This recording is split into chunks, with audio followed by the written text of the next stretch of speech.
भाई ये फेम तो ऐसे बांट रहे हैं जैसे मार्केटिंग एजेंसी टीम 07 को फेक फॉलोअर्स बांटती है।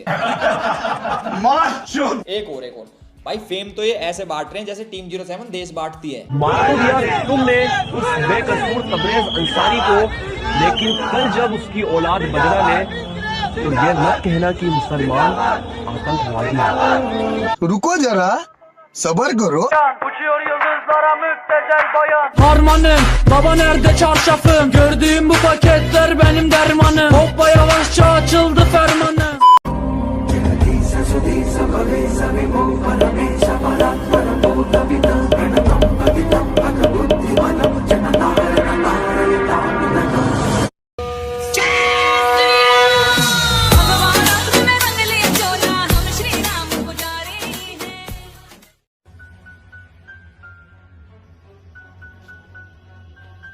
कौन है, इसके क्यों पैर पड़ रहे? क्या मालूम रे। देख ये भी, देख ये भी आया। क्या बात क्या है? मेरे को भी नहीं पता है। देख ये भी पैर पड़ रहा है। चल आगे जाके देखते हैं।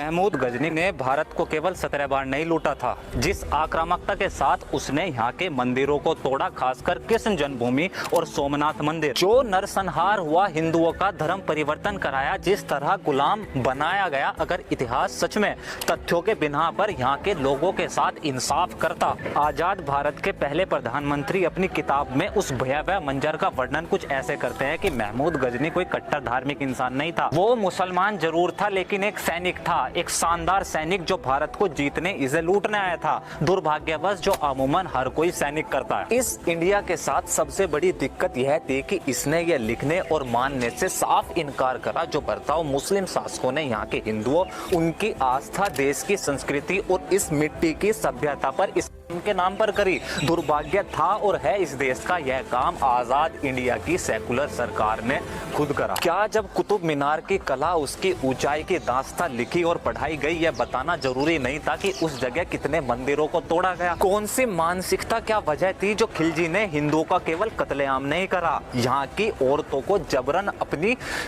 1193 में जली नालंदा यूनिवर्सिटी याद नहीं रही, लेकिन 1388 में मरा फिरोजा तुगलक के नाम पर फिरोजा कोटला स्टेडियम याद रह गया। दुर्भाग्य है इस देश का कि किसी के तैमूर नाम रखने से कोई फर्क नहीं पड़ता। क्या करा था सिकंदर ने जो कश्मीर में कोई बौद्ध हिंदू नहीं बचा? पता होना चाहिए था सबको इस देश को कि लोधी डायनेस्टी में यूपी, बिहार, बंगाल के ब्राह्मणों के साथ क्या हुआ। औरंगजेब कैसी रही होगी जिंदगी उनकी जो हिंदू होने पर जजिया देते थे। कोदावा हिंदूज कौन थे जो टीपू सुल्तान के समय गायब हो गए? इतनी लंबी तथाकथित गुलामी में घटनाएं केवल छिपाई नहीं गई, तथ्य केवल भुलाए नहीं गए, एक नया दौर शुरू करा गया। जो स्वाधीन होने वाले थे उन्हें सेकुलर का पाठ पढ़ाया गया। लाइनें खोजी जाने लगी किताबों में जो भाईचारे की बात करती हो। धर्म परिवर्तन हुआ जिनका आज तक उन्हें ही सर्वधर्म संभव सिखाने लगे। पूरा जोर लगाया, कम्युनिस्टों ने समर्थन दिया मुस्लिम लीग को और पाकिस्तान बन गया। 1960 में समर्थन दिया इंदिरा जी को। देश के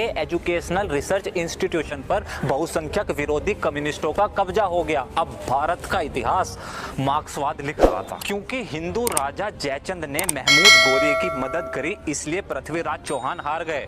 यह लिखा और पढ़ाया गया, लेकिन तालीकोट के युद्ध के बारे में छुपाया। जब विजयनगर की आर्मी दिल्ली सल्तनत से जीतने वाली थी तो सेकुलर विजयनगर के 2 मुस्लिम कमांडरों ने धोखा दिया और अपने हाथों से राजा का सर काटा। अकबर और राजपुतानी रानी की ऐसी दास्ताएं लिख दी मानो रिलीजियस टॉलरेंस की मिसाल बांध दी। बांटो और राज करो, ये अंग्रेजों की चाल बता दी और जिन्होंने मांगा पाकिस्तान उनकी मौज बांध दी। अगर इतिहास सच में तथ्यों के बिना पर इस धरती, यहाँ के लोगों के साथ इंसाफ करता तो यह देश भारत से इंडिया और इस इंडिया में लोगों के बीच धार्मिक द्वेष की बात नहीं करता। आपने छुपाया इसलिए मतभेद हुए। अगर सच बताते, सुनाते और दिखाते तो आज किसी तिलकधारी को रिलीजियस टॉलरेंस का ज्ञान नहीं देते। लेगा यह देश फिर से अपनी संस्कृति, अपनी प्रतिष्ठा, अपना इतिहास, अपना मौलिक रूप लेगा। हर कण कण तन मन इस हृदय में आत्मगौरव भरने वाला इस देश का नाम भारत लेगा, क्योंकि अब भारत का इतिहास मार्क्सवाद नहीं, एक सनातनी हिंदू बताएगा। भैया, हाँ जी, जो भगवा विरोधी हैं, आप उनके लिए क्या बोलना चाहेंगे? सुनो, देश धर्म पर मरते हैं, महाकाल के पुजारी हैं, हमसे न टकराना, हम सनातनी भगवाधारी हैं। जय श्री राम, जय महाकाल। अभी कुछ दिन पहले झारखंड सीएम सोरेन ने कहा कि tribals of India are not Hindus, और कोर्ट में भी कहीं कुछ शायद ऐसा ही कहा गया।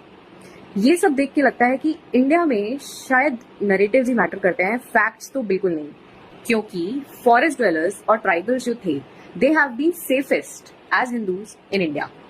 उनकी लैंग्वेजेस, उनका वे ऑफ लाइफ, उनकी habitat have been safest with Hindu kings and they as part of larger Hindu society. और हाँ, we Hindus do have caste, but that doesn't mean we enslaved other human beings. और वहीं अगर दूसरी तरफ हम देखें, जहां जहां मुस्लिम्स और क्रिश्चियंस ने सत्ता पाई, पावर गेन की, दे ऑब्लिटेटेड ट्राइबल्स एंड फॉरेस्ट ड्वेलर्स। मतलब कि उन्होंने ट्राइबल्स और फॉरेस्ट ड्वेलर्स को ही मिटा दिया and enslaved the poor and subjugated, यानी कि जो पुअर थे उन्हें सब्जुगेट किया and treated and traded them like animals. But फिर भी भारत में हिंदूज को ऑप्रेसर्स बोला जाता है और मुस्लिम्स और क्रिश्चियंस को लिबरेटर्स बोला जाता है of poor, forest dwellers, tribals and scheduled caste. इससे बड़ा झूठ शायद ही कभी बोला गया होगा। आज बाबा साहब आम्बेडकर का उल्लेख हुआ। एक बार बाबा साहब आम्बेडकर ने कहा था, और हो सकता है कि छोटी सी बात फिर दोहराऊंगा मैं, आप लिख सकते हैं तो लिखिए, अगर बोल सकते हैं तो बोलिए, और चिल्ला सकते हैं तो चिल्लाइए, और अगर इन तीनों कामों को भी नहीं कर सकते तो जो चिल्ला रहा है उसके साथ खड़े हो जाइए।